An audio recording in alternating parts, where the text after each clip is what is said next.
Assalamualaikum warahmatullahi wabarakatuh. Perkenalkan kami dari kelompok 5 mata kuliah evolusi akan menampilkan hasil diskusi kami yaitu mengenai materi petunjuk dan bukti evolusi. Kami beranggotakan 3 orang yaitu Fauzia Arda, Hanifah Aniswah Idrus, dan Richard Samia Andrian. Cakupan materi yang kami bahas yaitu ada biogeografi, fosil, homologi, variasi, organ sisa, dan bukti molekuler.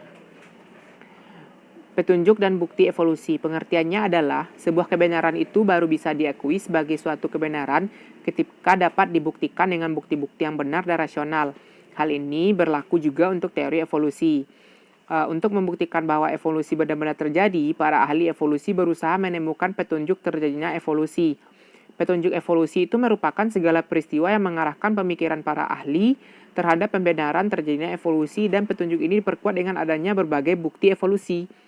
Bukti evolusi itu sendiri merupakan fakta-fakta kejadian maupun fakta pada organisme yang ada sekarang yang dapat dijadikan sebagai bukti terjadinya evolusi. Yang pertama yaitu biogeografi. Itu adalah ilmu yang mempelajari tentang distribusi geografi dari tanaman dan hewan. Dengan mempelajari biogeografi, kita dapat menjelaskan mengapa spesies-spesies itu berdistribusi dan apa bentuk distribusi yang diperlihatkan mengenai habitat dan daerah muasal mereka. Kesimpulan berdasar dari studi ini adalah memperlihatkan bahwa suatu spesies baru dapat muncul pada suatu tempat dan kemudian menyebar menuju keluar dari titik atau tempat asal. Selanjutnya yaitu konsep yang berlaku dalam ilmu ini adalah seleksi alam mempengaruhi persebaran makhluk di berbagai daerah, dapat menyesuaikan diri dengan kondisi lingkungan sekitarnya.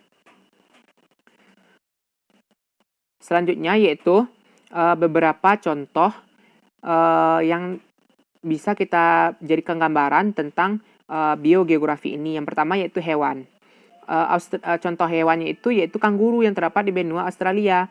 Yang mana benua Australia ini kalau kita lihat dari peta persebaran makhluk hidup itu termasuk ke dalam Australasian.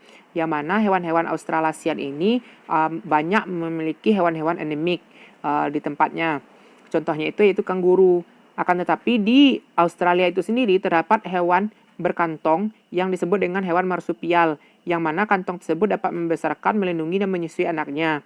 Nah, kanguru yang kita contohkan ini biasanya hidup pada daerah gurun pasir di Australia atau daerah-daerah yang gersang, yang mana mereka beradaptasi dengan lingkungannya tersebut sehingga bisa melompat dan juga bisa berlari dengan kencang sehingga bisa bertahan dari keadaan-keadaan yang ekstrim di habitatnya. Akan tetapi di wilayah Australasian yang lain, yaitu kita contohkan di Papua, itu terdapat juga yang namanya kanguru pohon, yang mana kanguru pohon ini adalah saudara dekatnya dari kanguru.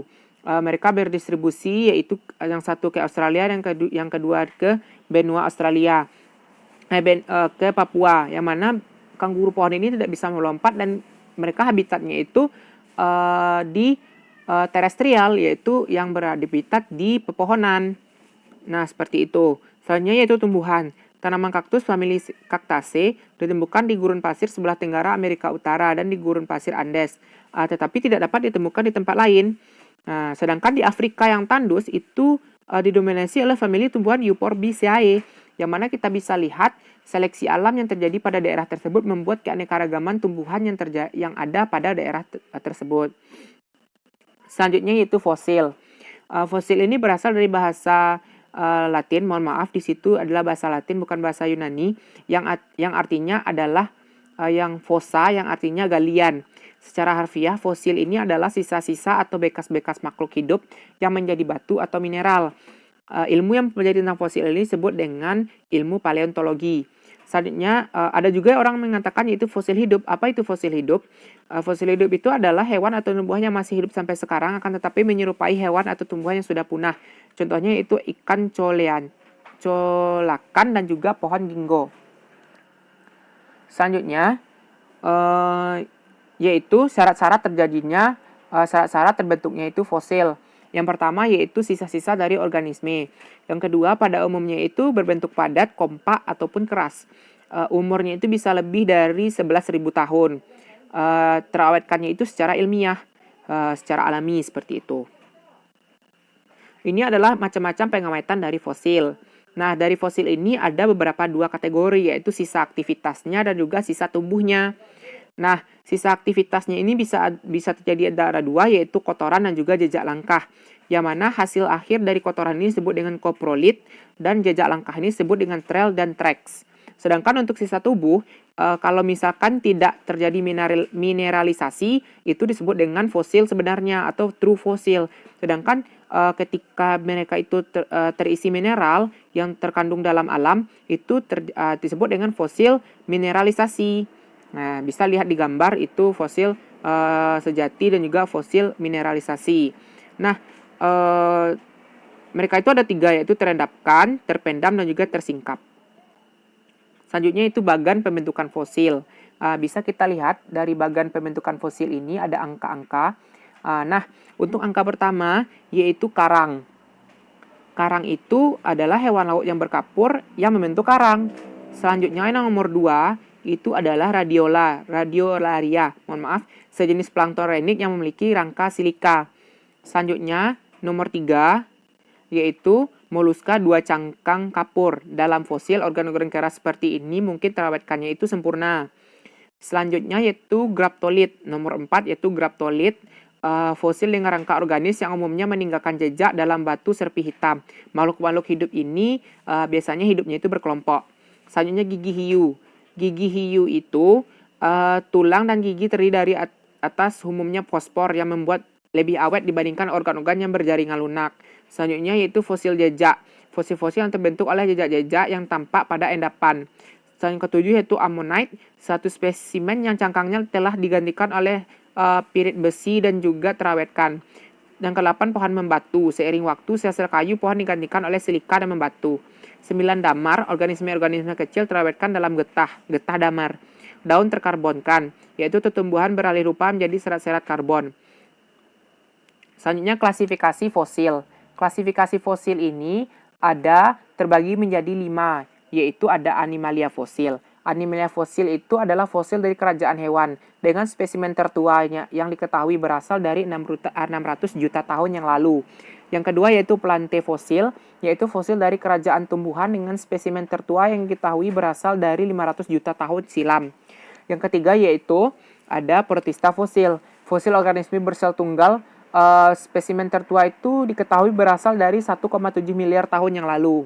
Selanjutnya yaitu fungi fosil. Fungi fosil itu fosil berorganisme bersel banyak. Spesimen tertua yang diketahui itu berasal dari 550 juta tahun yang lalu. Yang terakhir yaitu Monera fosil, yaitu fosil bakteri tanpa inti dengan spesimen tertua yang diketahui berasal dari 3,9 miliar tahun yang lalu. Selanjutnya yaitu data fosil dan hubungannya dengan lapisan bumi. Nah, untuk materi ini itu fosil itu dapat ditemukan di berbagai lapisan bumi, sehingga hal ini digunakan untuk menentukan umur fosil. Semakin dalam tempat ditemukannya fosil, maka umur fosil berikan semakin tua. Kemudian dengan membandingkan fosil-fosil yang ditemukan di berbagai lapisan bumi, apabila menunjukkan perubahan, maka fosil ini dapat juga digunakan sebagai petunjuk evolusi. Itu menurut Widodo dan kawan-kawan tahun 2003. Nah, zaman di bumi itu kan berkembang. Jadi, menggabungkan kedua informasi ini menghasilkan sebuah kronologi yang menunjukkan bahwa sejarah bumi itu terbagi menjadi 2 eon, yang kemudian terbagi lagi menjadi era-era, dan lalu era menjadi zaman-zaman. Adapun pembagiannya yaitu yang pertama, eon Prakambria, yaitu 4,6 miliar hingga 543 juta tahun yang lalu. Prakambria ini dianggap sebagai zaman tertua dan terpanjang dalam sejarah bumi dan bagi menjadi aneka eon dan era. Antara lain yaitu eon Hadea, masa antara 4,6 dan 3,8 miliar tahun yang lalu. Pada saat itu kerak bumi masih membentuk diri. Eon Arkea antara 3,8 dan 2,5 miliar tahun yang lalu, diikuti oleh eon Proterozoikum pada 2,5 miliar sampai 543 juta tahun yang lalu. Yang kedua yaitu eon Phanerozoikum.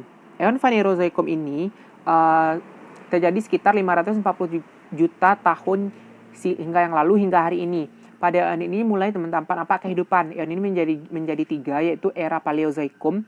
Bisa teman-teman baca sendiri. Era Paleozoikum, era Mesozoikum, dan era Kenozoikum. Selanjutnya Untuk membutuhkan ini kita juga membutuhkan data dari fosil.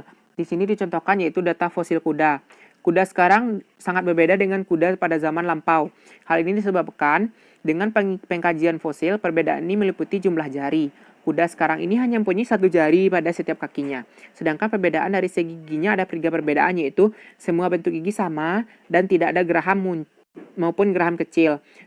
Corak permukaan rumit karena gabung-gabung enamel dentin dan semen tidak sama waktu kejadiannya. Gigi-gigi terus tumbuh atau hypsodon dalam masa 6-8 tahun pertama hidupnya. Urutan evolusi kuda itu ada 5. Yang pertama yaitu ada Eohippus, itu adalah kuda pada zaman Eosin, dan juga Mesohippus. Selanjutnya ada Merychippus, ada Pliohippus, dan juga Equus. Nah, ini adalah gambaran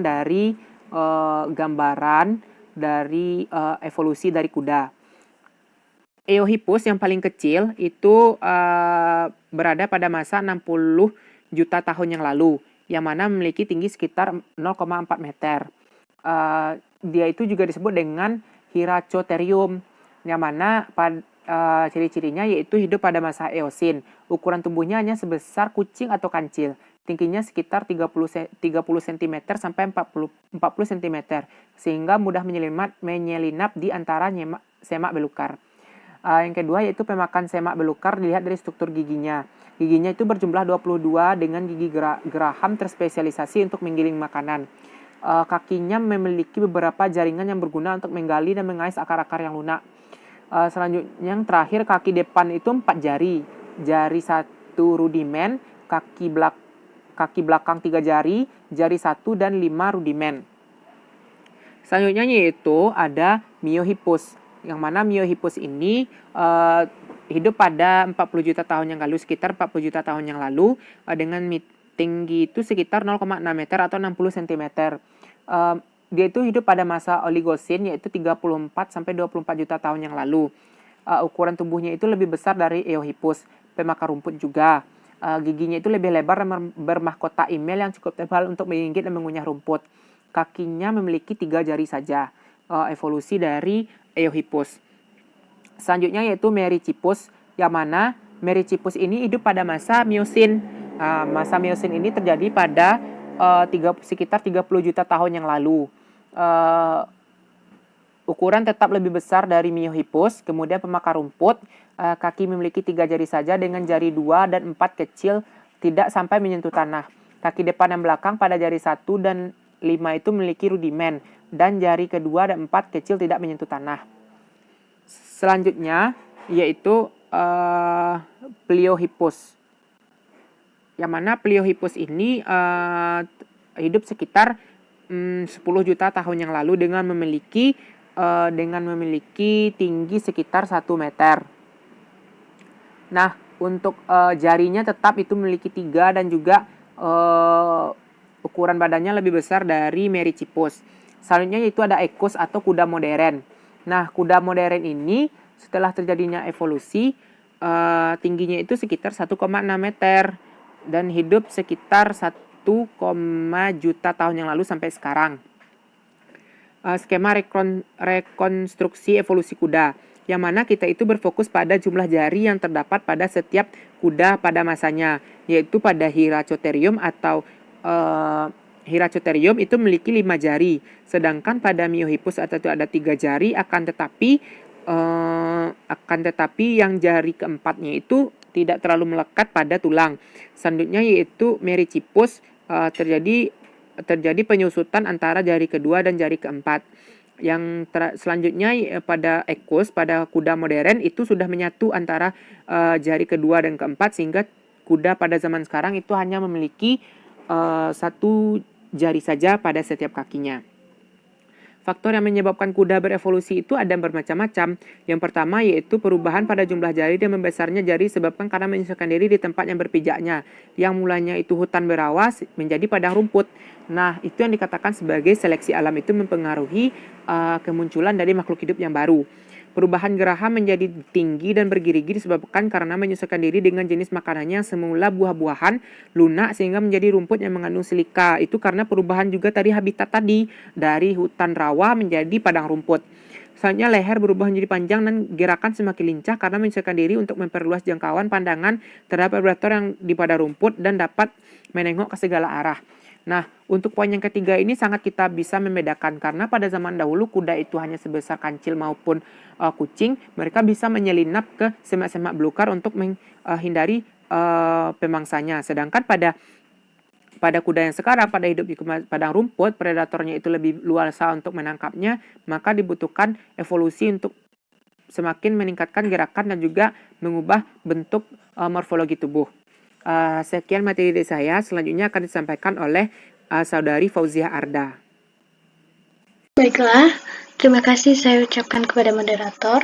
Selanjutnya saya akan menjelaskan tentang petunjuk dan bukti evolusi yang homologi dan variasi. Nah, yang sama kita ketahui, untuk yang pertama saya akan membahas tentang homologi. Nah, homologi ini merupakan alat tubuh yang mempunyai bentuk yang berbeda dan fungsinya yang berbeda. Namun, kalau kita teliti, dia mempunyai bentuk yang sama. Kemudian, petunjuk tentang adanya evolusi ini dapat kita pelajari dari studi tentang struktur organ berbagai makhluk hidup yang memiliki kesamaan. Nah, sama yang kita jelaskan tadi bahwa homologi ini kan memiliki bentuk yang berbeda, fungsi yang berbeda, tetapi kalau kita teliti, bentuknya itu sama. Nah, misalnya anggota tubuh yang dimiliki oleh vertebrata. Semua anggota gerak vertebrata itu berupa sepasang tangan, kemudian sepasang kaki, dan sayap. Nah, anggota gerak tersebut, dia memiliki jari, kemudian adanya tulang radius, tulang ulna, dan sebagainya.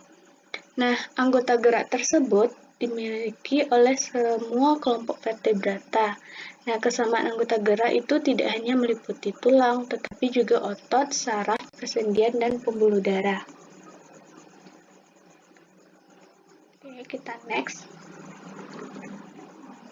Nah, kita dapat mencontohkan homologi ini, yaitu anggota gerak depan cicak dan kadal untuk berjalan, kemudian sayap burung dan kelelawar untuk terbang. Keseluruhan anggota gerak tersebut homolog dengan kaki depan kuda atau tangan manusia. Jadi sama ya bentuknya dengan organ gerak kaki depan kuda dengan tangan manusia, yang sama juga dengan sayap burung dan kelelawar. Nah, berlainan hanya dengan sayap serangga atau kaki udang. Nah, struktur sayap burung dan kelelawar itu berbeda dengan sayap serangga maupun kupu-kupu, meskipun fungsinya itu dapat sama.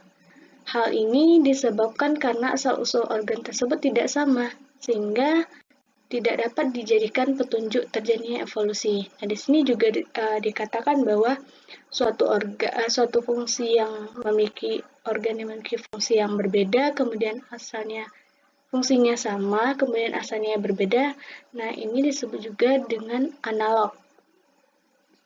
Nah, adanya homolog itu menunjukkan terjadinya perkembangan evolusi secara divergen.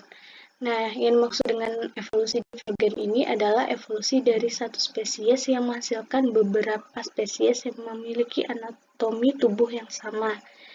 Nah, yang tadi sudah jelaskan bahwa homolog itu memiliki organ tubuh yang sama. Nah ini jadi teman-teman bisa melihat di sini ada beberapa anggota atau organ gerak dari hewan.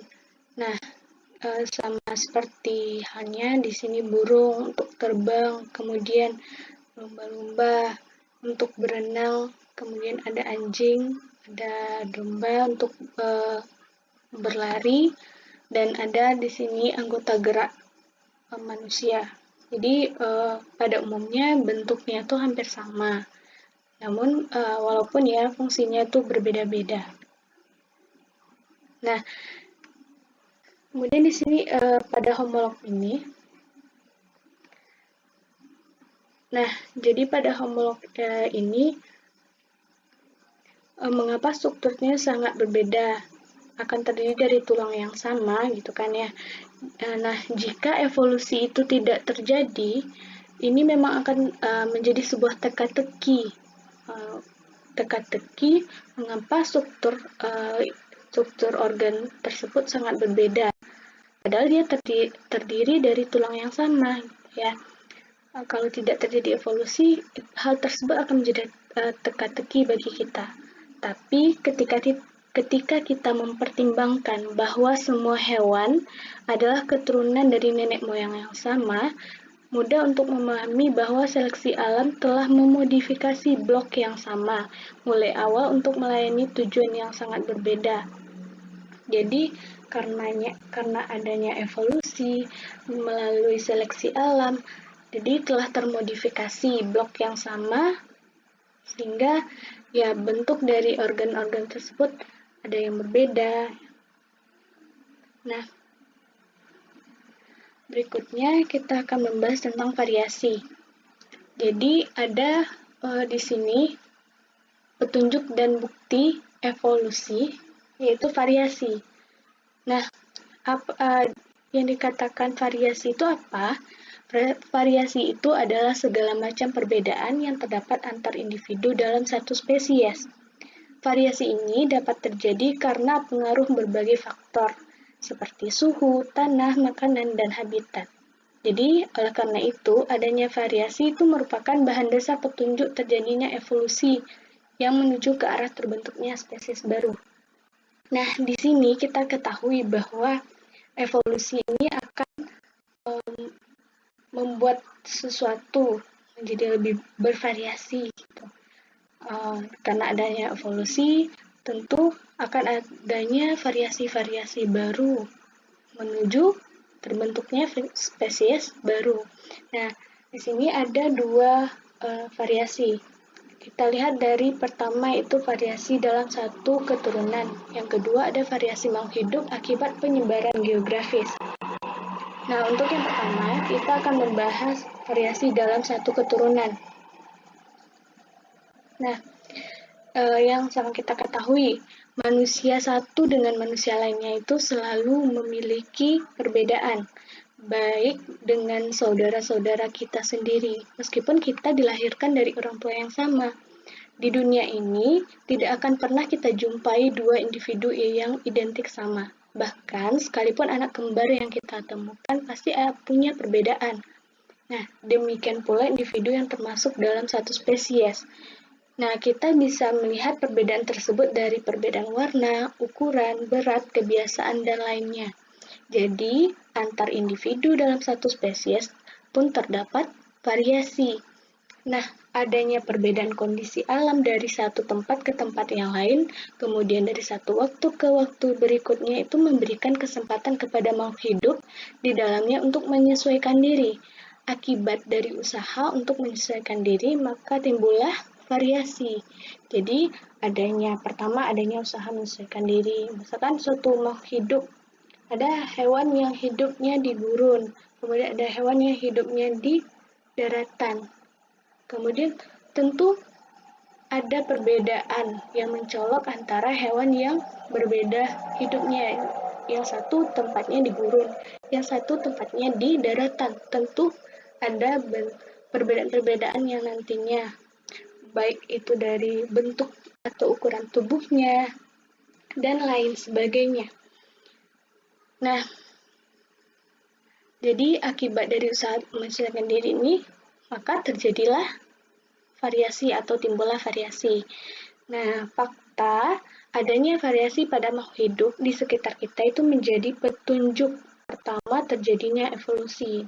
Diingat bahwa adanya fakta adanya variasi pada makhluk hidup itu menjadi fakta atau bukti terjadinya evolusi. Sampai detik ini pun kita bisa melihat bahwa variasi-variasi ini banyak kita temukan. Jadi itulah salah satu kita bisa makan ya. Kita bisa melihat bahwa evolusi sampai saat sekarang ini pun masih terjadi. Jadi dia berlangsung dalam kurun waktu tertentu. Nah, jadi adanya perbedaan kondisi alam dari satu tempat ke tempat lainnya itu akan memberikan kesempatan kepada makhluk hidup di dalamnya untuk menyesuaikan diri ya. Nah, Darwin dalam bukunya yang berjudul The Origin of Species by Means of Natural Selection menyebutkan bahwa ada dua model perubahan pada makhluk hidup yang berkaitan dengan timbulnya variasi ini. Nah, perubahan pertama perubahan karena menyesuaikan diri. Yang kedua, terjadi pada individu tertentu namun berefek pada reproduksinya. Nah, itulah dua model. Yang pertama karena menyesuaikan diri, yang kedua karena terjadi pada individu tertentu namun berefek pada reproduksinya. Next. Yang kedua, ada variasi makhluk hidup akibat penyebaran geografis. Nah, penyebaran geografis spesies adalah hal yang pertama kali memberi ide akan adanya evolusi kepada Darwin. Yang sama kita ketahui bahwa teori evolusi ini dicetus oleh Charles Darwin. Nah, kemudian pulau-pulau banyak memiliki spesies tumbuhan dan hewan yang bersifat indigenous atau tidak ditemukan di tempat lain, namun sangat erat hubungan kekerabatannya dengan spesies di daratan utama terdekat atau di pulau-pulau sekitarnya. Nah, makhluk hidup itu yang berasal dari satu spesies yang hidup pada satu tempat setelah mengalami penyebaran ke tempat lain, sifatnya itu dapat berubah.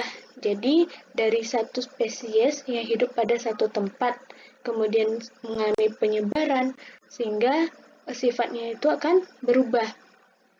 Nah, perubahan itu terjadi karena di tempat yang baru, makhluk hidup tersebut harus beradaptasi demi kelestariannya. Kemudian adaptasi itu terjadi bertahun-tahun yang dilakukan akan menyebabkan semakin banyaknya penyimpangan sifat bila dibandingkan dengan makhluk hidup semula. Dua tempat yang dipisahkan oleh pegunungan yang tinggi atau samudera yang luas mempunyai flora dan fauna yang berbeda satu sama lainnya. Jadi perbedaan susunan flora dan fauna di kedua tempat itu disebabkan karena adanya isolasi geografis. Nah, contohnya apa? Kita bisa melihat pada variasi makhluk hidup akibat penyebaran geografis ini pada variasi burung finch di Kepulauan Galapagos.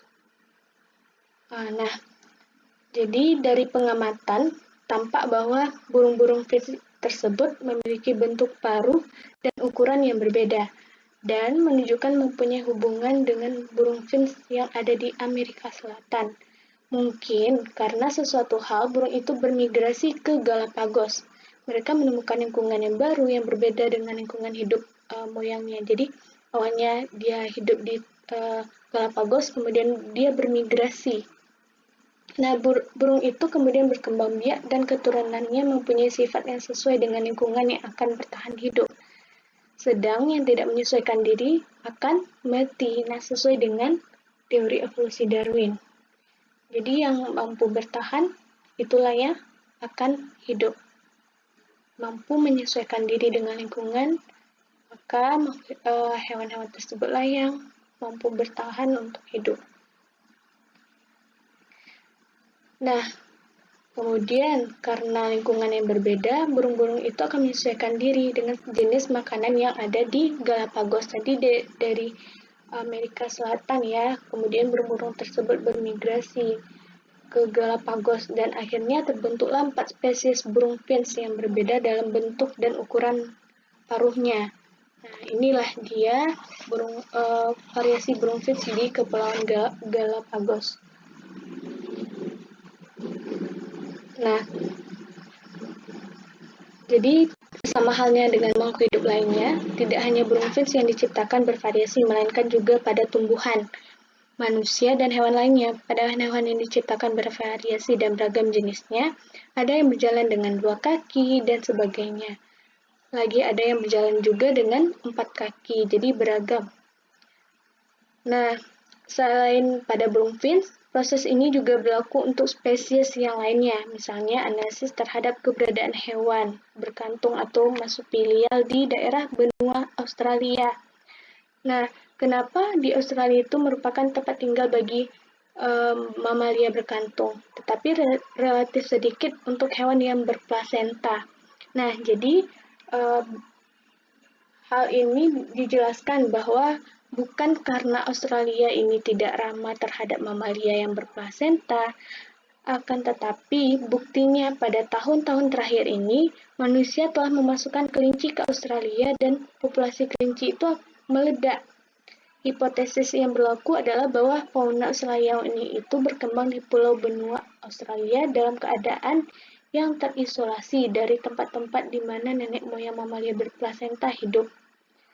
Jadi, karena adanya hal tersebut menjadi fakta yang mendukung pendapat yang menyatakan bahwa variasi geografis ini merupakan salah satu petunjuk tentang terjadinya evolusi.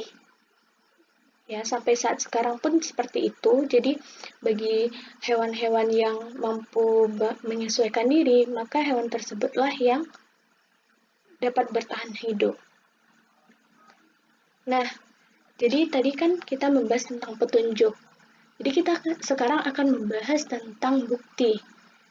Nah, sebelumnya bukti itu merupakan fakta. Fakta yang kita temukan dari petunjuk-petunjuk.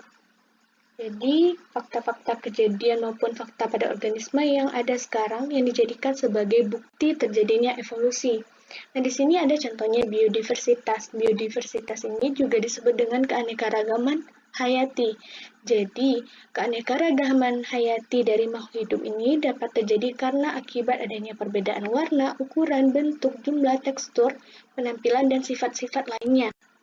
Hal ini merupakan bukti bahwa evolusi tersebut telah terjadi sejak lama sehingga menghasilkan keanekaragaman hayati di seluruh belahan dunia. Nah, jadi sampai detik ini pun kita bisa melihat bahwa evolusi telah menimbulkan variasi-variasi keanekaragaman hayati yang begitu melimpah. Sampai kita bisa mencontohkan dari keanekaragaman hayati tingkat gen, kemudian keanekaragaman hayati tingkat jenis, dan keanekaragaman hayati tingkat ekosistem. Nah, kita mulai dari keanekaragaman hayati. Nah, di sini keanekaragaman hayati ini, tingkat gen ini tidak hanya terjadi pada antar jenis saja, tetapi dalam satu jenis pun terdapat keanekaragaman. Adanya baik itu keanekaragaman dari perbedaan warna, kemudian adanya perbedaan bentuk, ukuran dalam satu jenis. Nah, hal ini disebut juga dengan variasi. Oke. Kita next. Nah, kemudian ada keanekaragaman hayati tingkat jenis. Nah, kita bisa melihat gambar di sini, di slide PPT ini, bahwa di sini ada contohnya keanekaragaman jenis pada kacang-kacangan. Nah, di sini kita bisa melihat bahwa dalam satu jenis, jadi jenisnya tuh jenis kacang-kacangan, ada petai Cina, kacang panjang, kacang tanah. Nah, jadi di sini kita bisa kan melihat antara satu spesies saja, satu jenis saja masih banyak keberagamannya. Mulai dari tubuh, warna, kemudian tempat hidupnya. Nah, hal tersebut yang membedakannya antara satu spesies dengan spesies yang lain, sehingga menimbulkan spesies-spesies yang baru. Nah, kalau kita lihat dari yang hewan, keanekaragaman pada famili Felidae.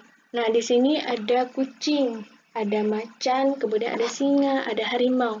Nah, kalau kita melihat perbedaan, padahal dia dalam satu famili yang sama, Felidae, tetapi dia juga memiliki perbedaan. Kita lihat dari kucing dengan harimau. Kucing harimau memiliki perbedaan, iya. Dari corak lorengnya, kita lihat kemudian dari ukuran tubuhnya. Ukuran tubuh harimau lebih besar dari ukuran tubuh kecil kucing, walaupun dia berada pada satu famili yang sama, tetapi dia memiliki perbedaan. Oke, yang berikutnya ada keanekaragaman hayati tingkat ekosistem. Nah, keanekaragaman hayati tingkat ekosistem ini terjadi karena perbedaan letak geografis antara lain merupakan faktor yang menimbulkan berbagai bentuk ekosistem. Ada ekosistem padang rumput, kemudian ada padang tundra, ada gurun pasir.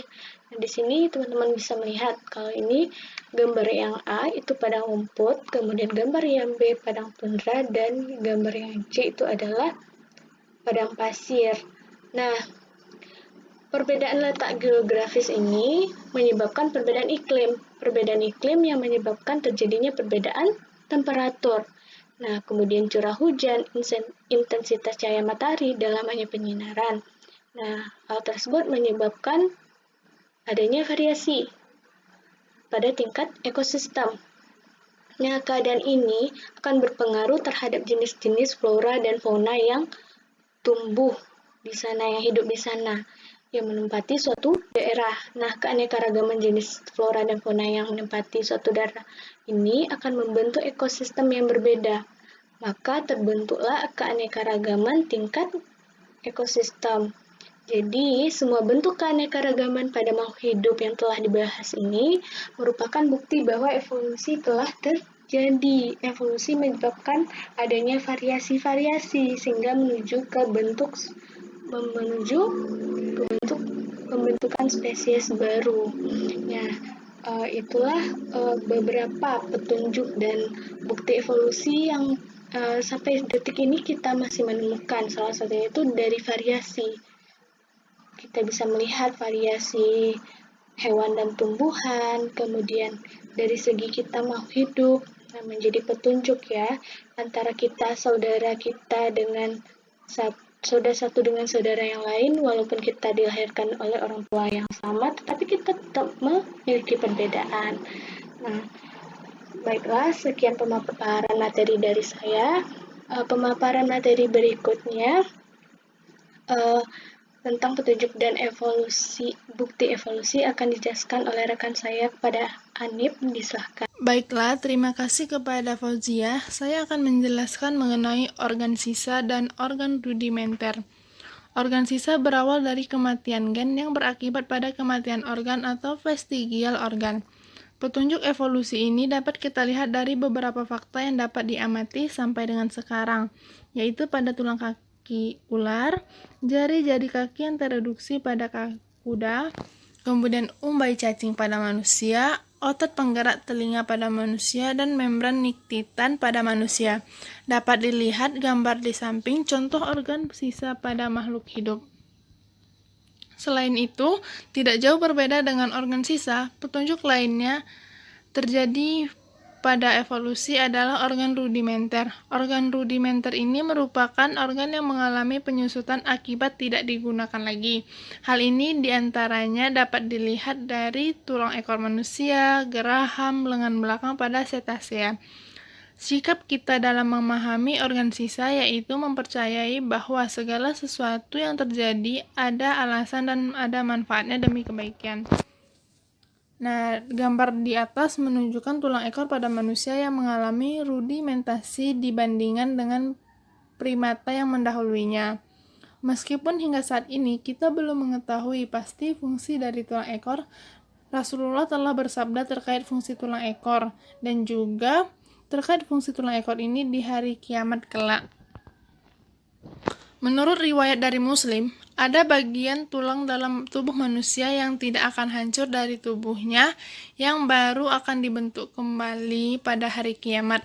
Mereka berkata, "Wahai Rasulullah, tulang apa itu?" Kemudian beliau bersabda, "Tulang ekor." Dan juga ilmuwan telah membuktikan bahwa tidak mungkin untuk bagian akhir tulang ekor bisa dihancurkan sepenuhnya. Mereka telah mencoba melarutkannya secara kimia dan asam kuat, pembakaran, pukulan, dan radiasi. Nah, bukti dan petunjuk evolusi selanjutnya yaitu biologi molekuler. Penelitian-penelitian molekuler telah mengungkapkan asal-usul kehidupan dan evolusi yang berlangsung setelahnya menjadi berbagai spesies baik yang telah punah maupun yang masih ada. Teori-teori yang berkaitan dengan kejadian-kejadian awal ini tidak dapat dibuktikan secara pasti berdasarkan bukti-bukti sirkumstansial atau kuat namun tidak membuktikan sesuatu hal benar atau tidak.